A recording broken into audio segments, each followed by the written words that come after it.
Welcome to Linda's Corner. My name is Linda Bjork. My husband and I have been married for about 30 years, and we've had a lot of adventures together. Today, we're going to talk about one of those adventures. My husband is super creative. He loves to build things and always has a project in the shop. Usually it's an airplane project, but once he decided to build a hovercraft. We have some pretty different opinions about how this particular adventure went down. And today's podcast consists of he said, she said versions of our hovercraft adventure. Here is the she said version, aka the true story, about the hovercraft. A hovercraft sounds like it's the coolest thing ever, but that is a lie. I'm here to tell the truth about the hovercraft. First of all, the hovercraft did not have controls. It had suggestions. Controls mean that if you steer in a certain direction, the vehicle moves in that direction. With controls, the driver or operator is in control of the vehicle. That was not the case with the hovercraft. Everyone was basically a passenger, including the driver or operator. You can steer all you want, and the hovercraft may or may not move in the direction you intended. And brakes? Yeah, right. Second, the hovercraft was noisy, really noisy. It was like holding up 2 leaf blowers to your ears. It was not a fun, relaxing experience. Third, the hovercraft blew stuff everywhere. Lewis drove the hovercraft around in a nearby alfalfa field, and it made my son's allergies go crazy. Little Sam would come back from a ride with red, swollen eyes and a blotchy face and snot everywhere. That was not a pleasant thing to deal with. And in the winter, the hovercraft blew snow everywhere and froze everybody. Fourth, and most importantly, the hovercraft got us in trouble everywhere we went. Lewis wanted to test it out in the yard and the nearby fields. He thought it was convenient and awesome. The neighbors, however, did not think it was awesome, and I ended up being the one who received the complaints.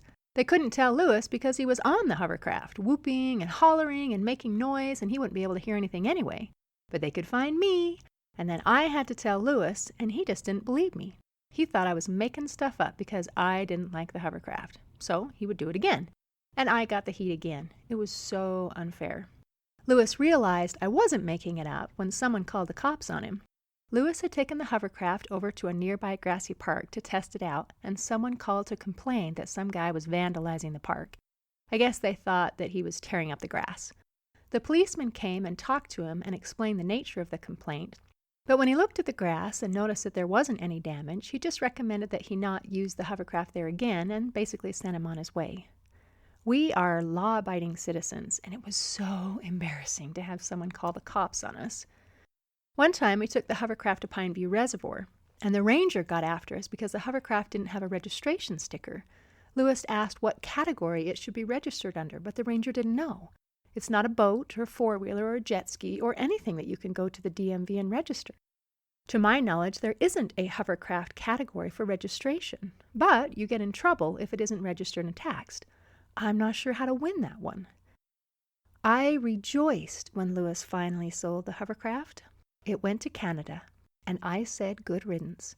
He tells other people about the hovercraft experience, especially guys, and they think it's the coolest thing in the world. Who wouldn't want one?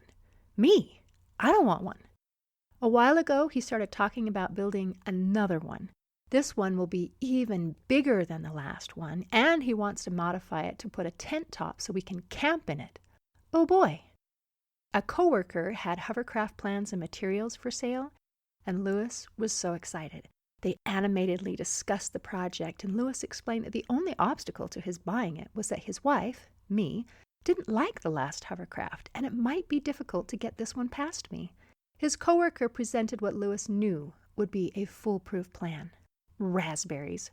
The coworker had a raspberry patch and offered to let us pick raspberries to take home, along with the hovercraft plans and materials. Lewis's eyes shone with excitement as he shared the raspberry hovercraft deal. I sighed and facepalmed. I know that it doesn't matter if I like it or not. If he wants to build another hovercraft, he is going to build another hovercraft. This time, will you register it and only ride it in places that don't get us in trouble? I begged. "Of course," he said, as if that were obvious. "Well, at least I'll get some raspberries out of the deal," I sighed. He gleefully tells everyone that I gave in because of the raspberries. Whatever. The raspberries had nothing to do with it. He doesn't need my permission, and he's not getting my blessing. I still don't want a hovercraft, but he does, so he can have a hovercraft. But please, just follow the rules and don't get us in trouble over it. So, let's talk about the raspberries. The fateful day came when we were going to make the hour drive to pick up the hovercraft plans and materials. We drove in 2 separate vehicles. He drove the truck to carry the hovercraft parts, and I drove the car to bring the kids and some baskets for berry picking. The car was slightly ahead of the truck, and when I glanced in my rearview mirror, I noticed a police car with flashing lights behind Lewis. I reflexively looked down at my speedometer. I wasn't speeding, and neither was he. Why did the police pull him over? I hesitated, not knowing if I should stop and wait for him or keep going. After a few seconds' pause, I pulled over, but I had traveled far enough that I was on the other side of a hill from Lewis and I couldn't see him. I could only see flashing lights. Then I saw more and more flashing lights. What the heck was going on? I got more and more nervous the longer I waited. What on earth was going on? Eventually, a police car came over the hill. I was surprised when he turned on his flashing lights and stopped behind me. He asked why I had stopped, and I explained that I was waiting for someone to catch up. I got in trouble for my chosen location for stopping, and then he informed me that my car registration had expired the previous month. I hadn't even noticed. He didn't give me a ticket, but warned me to be careful and basically said, "Don't get caught by anybody else." A few moments ago, I thought I was a law-abiding citizen.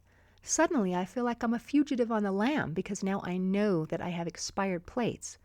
Oh dear, and where on earth is Lewis? Eventually, I got to hear the story. A policeman checked the truck's license plate, and the vehicle came up on the police computer as a stolen vehicle.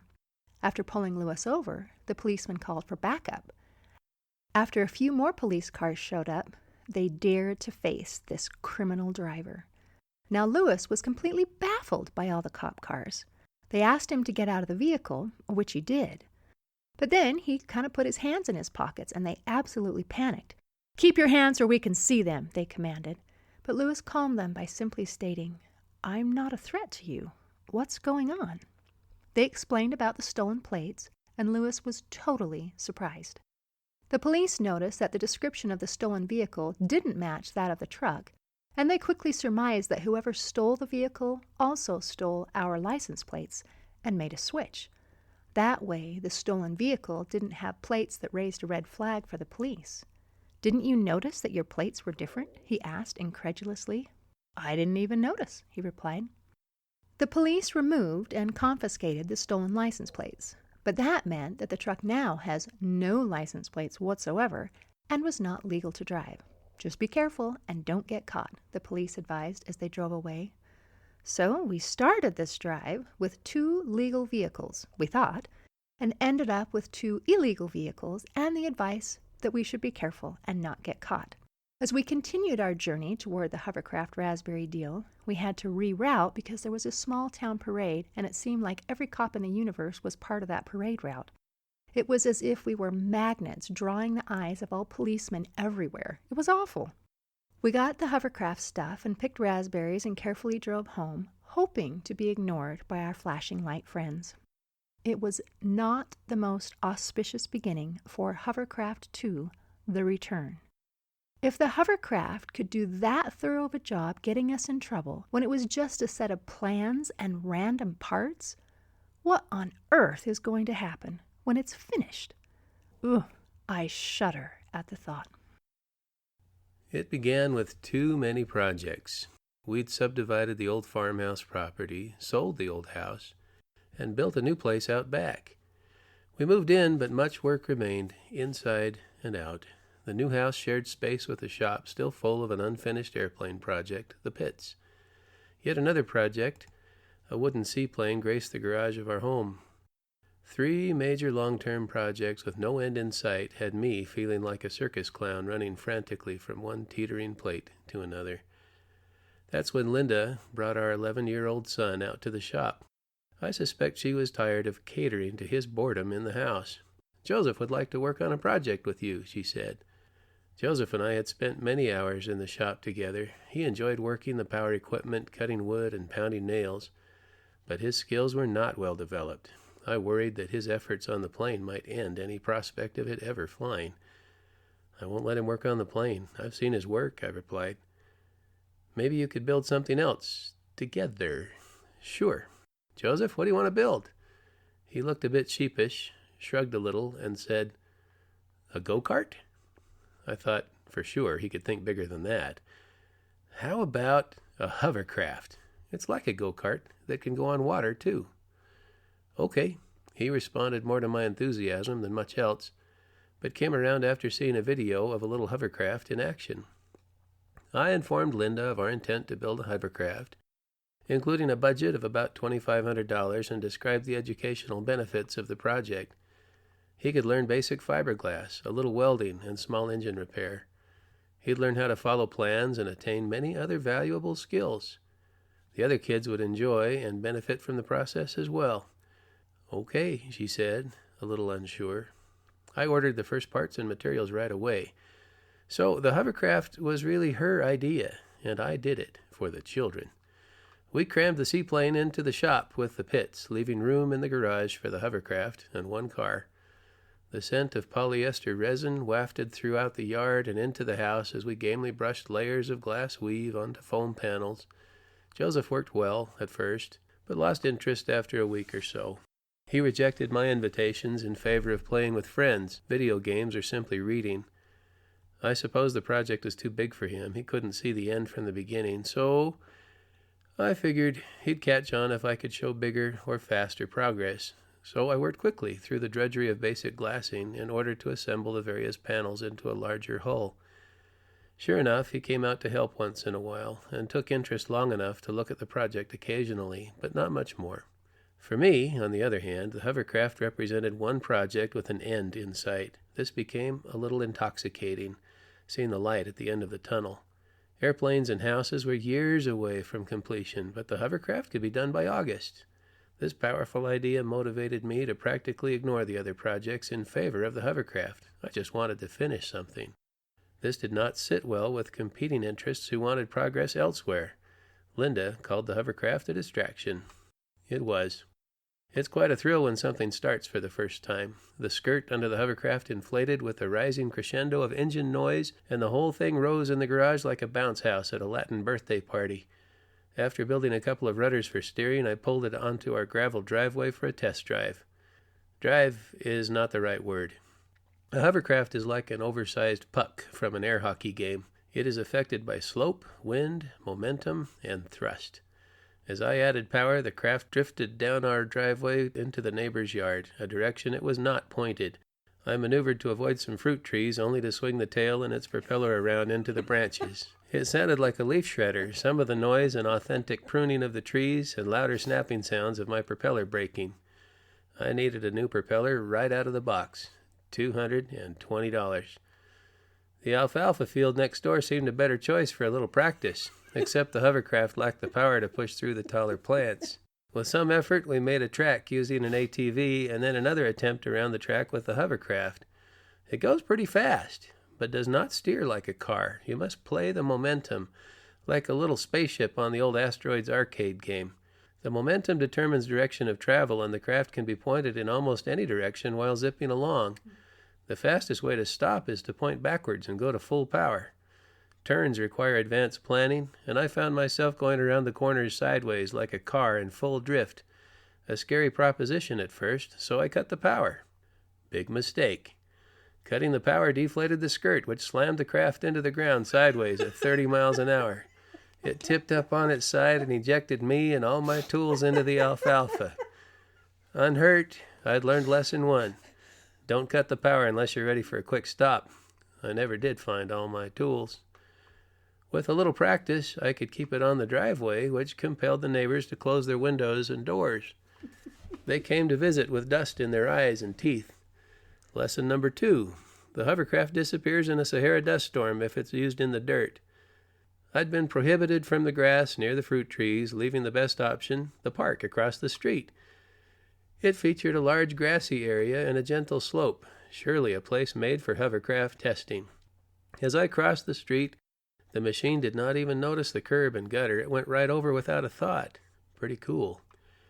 The grass proved to be everything I hoped for. With room to maneuver, I got the machine up to full speed and roared around the park for a few minutes. Just a few, when I noticed a police cruiser pull into the parking lot. Suspicious, I zoomed over there to see what's going on. They don't smile. "You build this?" the officer asked. "Yeah, it's not finished yet, though. I'm still working out the bugs. We've had a report of somebody vandalizing the grass out here with an ATV." Annoyed that someone would make such a claim, I looked behind the hovercraft at all the beautiful grass. "You see any tracks?" I asked. "No. Do you see that sign over there? It says, 'No motorized vehicles.'" "I see it now." Nuts. "Better take it home." So I did. Linda was not pleased. "You got arrested?" "No, he just sent me home." "Arrested?" "No, he didn't even ask my name." Linda was convinced from that point that the hovercraft was an evil influence that would surely get me in trouble with the neighbors and the police. She said I should never have built it and that I should sell it immediately. I reminded her of the needs of the children and promised to be good. Why spend all summer building the darn thing with no place to drive it? I needed to get it out of the neighborhood to some open place where nobody would complain, and it was too big to fit in a pickup truck. I needed a trailer. Flying over northern Utah makes me wonder why hovercraft are not more popular. Mud flats, salt flats, wetlands, snow, and the Great Salt Lake surround the cities with huge areas tailor-made for hovercraft recreation. 3 million people living with a hovercraft wonderland in their backyard. I had visions of building hovercraft by the dozens and starting a fad. No, a recreational sensation. Why not? I described all this to a buddy from work by the name of Win Lear. He described a trailer we could borrow. We loaded our new machine onto this trailer, and 3 of us, including 11-year-old Joseph, set out for the Great Salt Lake. We threaded our way through the marina, admired all the sailboats, passed a little office, and back down the boat ramp. Everything looked very official, with each boat permitted in its slip, registration numbers and names clearly visible. Little rule signs posted against gates and handrails. I wondered if we must jump any legal restrictions. I could not imagine how. The hovercraft was not technically a boat, nor was it a land vehicle. In a category all its own, we figured to slide between the lines of the law. As it went, nobody said a thing, and we launched the craft without any trouble at all. To my surprise, it floated well in the water with the engine off, sitting a little low in the stern as though anticipating someone to fire a starting pistol. We agreed to meet on the flat, muddy beach just east of the marina. I started the hovercraft and zipped over there without a problem. Wind drove it around the beach for a little while, then Joseph had a turn.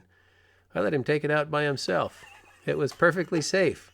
What could go wrong? My 11-year-old son grinned, pushed the throttle to its maximum, and shot out into the lake, quickly fading from view like a ship going over the horizon.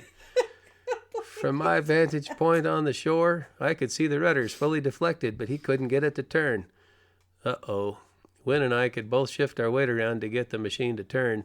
Joseph did not weigh much. This would be difficult to explain to my wife. I imagined the conversation in my head. Linda, it looks like he can't turn around. At 30 miles an hour, he might be reaching the other shore in about 90 minutes. I glanced at the marina office for any sign of a boat charter or rentals to go get my son. "He's turning," Wynn said. In the far distance, we could just make out the hovercraft turning gamely around with Joseph leaning way out to one side. He'd figured out how to shift his weight. I made a mental note to build bigger rudders. Joseph hit the beach with wind-blown hair, a grin, and a story to tell. Wynn had another try when a sound like a garden hose hitting the lawnmower announced the failure of our drive belt. The hovercraft could no longer move forward, although it could hover in place well enough. We worked an hour to get it around a rocky breakwater and back into the marina.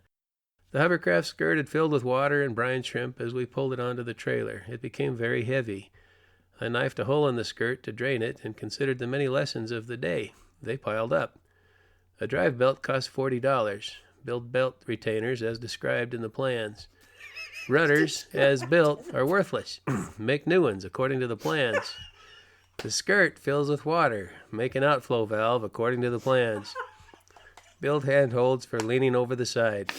Repair the hole where it gouged against the rocks. Sheesh. New rudders were big and round with smiley faces painted on them. The remainder of the aircraft sported shiny paint, bright yellow. It said, "Have a nice day," across the stern. Now ready to go, I planned to bring the little yellow marvel to our big family reunion at Pine View Reservoir. We needed a trailer, and quickly. I scrounged a used axle with some old tires still attached. We found an old hitch. A bunch of steel from Wasatch Metal and 4 sheets of plywood rounded out the pile, and I set to welding. The completed trailer was 16 feet long and featured a flat deck that could tilt for loading. I had burns from the welder in my collar and elbows, chapped lips, and a wicked sunburn, but we rolled into the marina at Pine View just in time to meet the local ranger. His truck looked official enough, with a big rifle laying across a rack in the rear window. "I see you don't have any boat numbers on your boat," he said. "It's not a boat, it's a hovercraft," said I. "Can it move under its own power on the water?" he asked. "Yes." "Then it's a boat," he declared. "Yeah?" My voice rose. "What boat can drive around here in the parking lot before going into the water?" I said. "It's a boat." 3 months of frustration came out as I unloaded on an armed man. "For crying out loud, we've got a family reunion happening today. I've been working on this thing all summer. Just worked the bugs out, hoping to get it here in time. Can't figure out how to register the damn thing anyway. And lousy government has no idea about recreational hovercraft, and I'm sick and tired of obstacles everywhere I turn." "Hold it," he said, raising his hand. "Calm down. Truth be told, I'd kind of like to see it go. But if you sink, I'm not filling out any paperwork. You were never here. Got it?" Relieved, I went to Linda, who sat glumly, having heard my conversation with the ranger. She did not share my delight at a chance to play with the hovercraft for the whole extended family. She declared it unfit for service and cemented its status as an evil influence which would only get me in trouble with authority. I hoped she'd at least enjoy playing with it that day. We had fun. It was impossible not to. We enjoyed a big beach, a beautiful lake, food, boats, and jet skis. The hovercraft got passed among several users who pronounced it easy enough to drive and kind of freaky going from water to beach and back. It would go about as fast as the boats, but not turn and cut around like the powerful jet skis. Personally, I think the jet skis are more fun in the water. The hovercraft had very large and responsive rudders, much bigger than called for in the plans. They tended to weather vane and the wind. Going fast presented little control problems, but when slow, the craft would pivot into the wind and stay that way until gaining enough speed to overcome it. This could make it difficult to turn around when going upwind. With Grandma Smith along for a ride, I had to cross to the leeward shore of the lake before turning around. She was not terribly impressed. Maybe I'd just drive it on calm days? Paul, a brother-in-law, set out in the hovercraft with one of his girls. We heard a snapping sound crack across the water. I looked up to see Paul in the distance, hovering around but getting nowhere. Motoring out in a jet ski to help, I could see the main propeller shattered. A closer look revealed one of the propeller mounting bolts had worked loose and let the prop smack into the engine mount, cutting the drive belt in the process. We loaded up and went home. "How much is this going to cost?" Linda asked with a big sigh. $220 plus another $40 for the belt. "I hate the hovercraft," she said. I drove home sitting next to a storm cloud. Linda demanded I put the hovercraft on eBay. Reluctantly, I set a reserve price of $3,000. This would recoup costs, including the trailer. The bidding did not exceed $2,300, so the little machine remained in our driveway for the next couple of years. I found a few excellent places to go. Farmington Bay had no people, lots of open sand and water, wetlands, and about 1 million little birds. It's only 15 minutes away, but looks and feels like a different world. The city does not know what it's missing, only a few miles away. I invited everyone for a ride. The craft proved delightful in the winter. The local alfalfa field becomes smooth under a blanket of snow.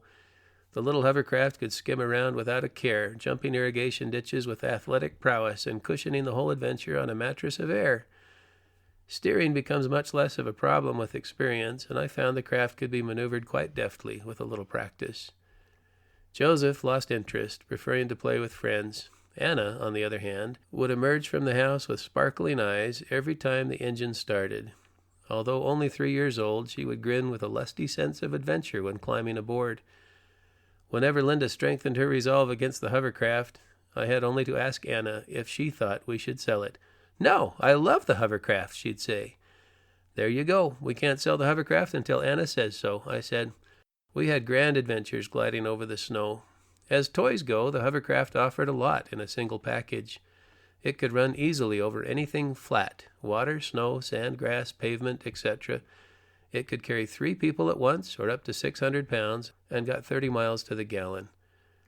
Still mired in huge projects, the hovercraft presented an easy break. Run it off the trailer, start the engine, wait for Anna to show up, then blast around the field for 30 minutes or so. Renewed, I could go hammer on the projects again with fresh vigor. I got the propeller bugs ironed out after the 3rd prop broke. Linda began to refer to the vehicle as that damn hovercraft. I could see the tide and general current of things not running in my favor. My time with the delightful hovercraft could blow away in the wind if Anna changed her opinion. It was very cold. The snow on the ground sparkled and billowed in the sunlight of a clear winter day. Too sunny, in fact, to sit cooped up in the house. I pulled the hovercraft from its trailer and started the engine. The noise, as always, echoed around the neighborhood, and as always, Anna popped outside 30 seconds later. Love that girl. We zoomed around the field at 30 miles an hour, making a 30-mile-an-hour breeze on a very brisk and cold day. Anna got cold and began to sniffle. She wanted to go home. I made her sit up under the bow to get out of the wind and motored over to the house. We settled down in the driveway in time to see Linda at the door. Anna saw her mother and began to cry. Linda wrapped her up in a warm embrace and asked if she still liked the hovercraft. She has excellent timing. "No, I don't like the hovercraft anymore. It's too cold," Anna said. That was it, a death knell from a 3-year-old. Linda stood up in the doorway after sending Anna in the house. She folded her arms, took on a commanding pose, and said, "It's time to sell that damn hovercraft." Listed on eBay with no reserve, the delightful hovercraft sold in auction for $2,500 to an excited elderly couple from Saskatchewan. Counting all the propellers and belts, I'd lost $1,000 for my trouble. Linda didn't care. The money from the hovercraft was used to put up a vinyl rail fence between our yard and the neighbors. It's a nice-looking one, but not nearly as fun as the hovercraft.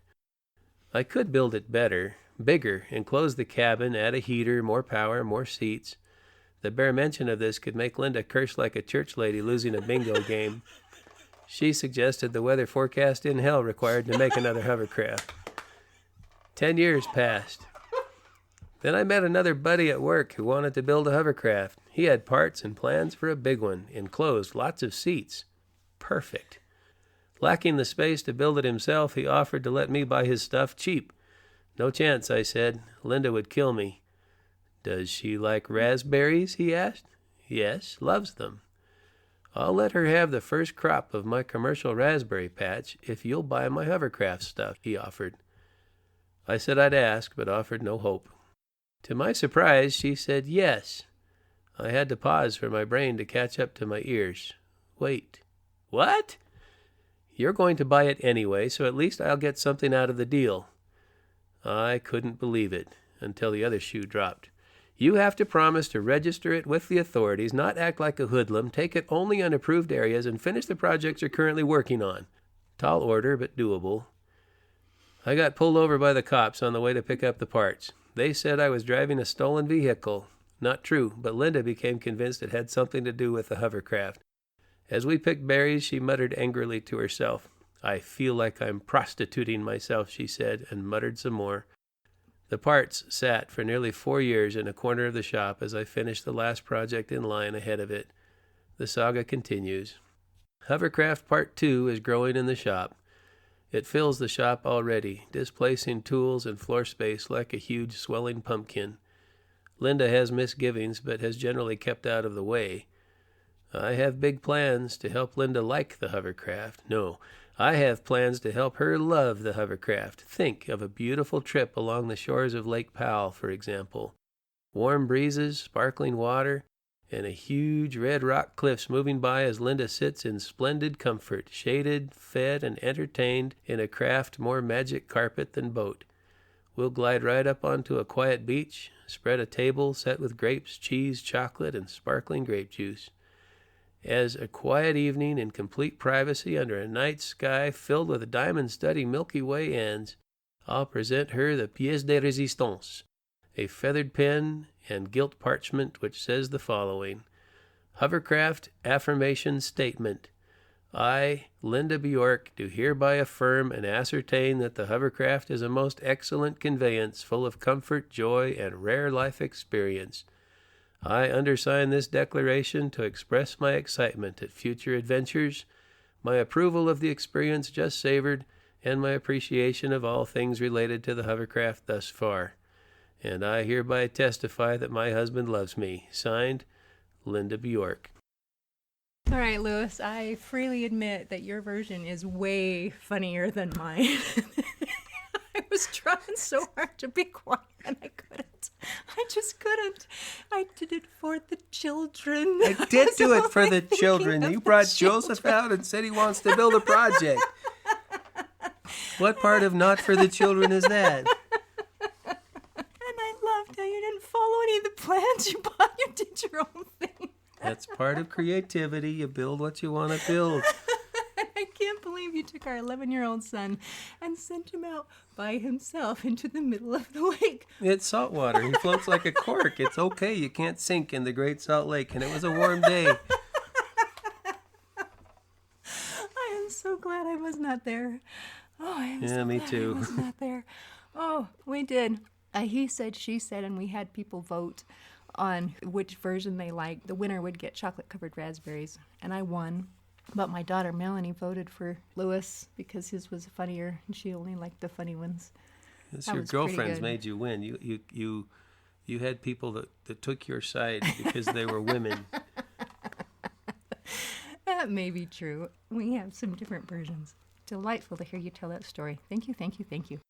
We have a nephew who is a notary, and he is so excited about the Hovercraft affirmation statement. He wants to notarize it when I sign it.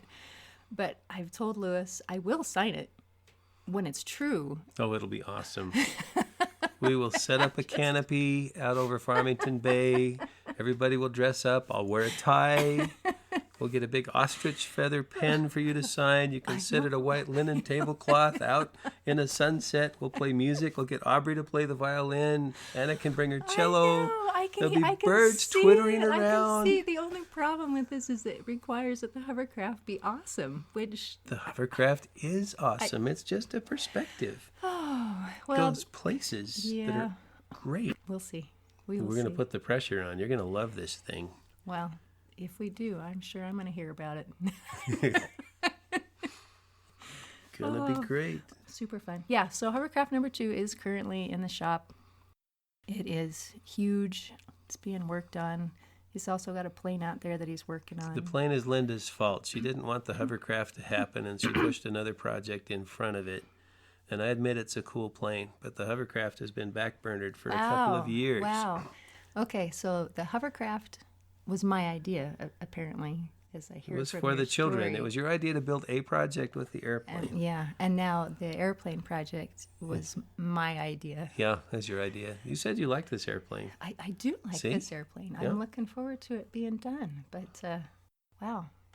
Well, as you may have noticed, sometimes we have different opinions and different, versions of the way that things go down. And it actually sometimes makes life more fun. Imagine that. So, life is good. So according to Louis, someday I'm going to sign his hovercraft affirmation statement. And according to me, I don't think that's ever going to happen. And in the meantime, we're just going to have to agree to disagree. In closing, I'd like to share a quote by Wordians. Be yourself enough to have an opinion. Be wise enough to recognize a difference of opinion. Be mature enough to find a way for coexistence. See you next time on Linda's Corner.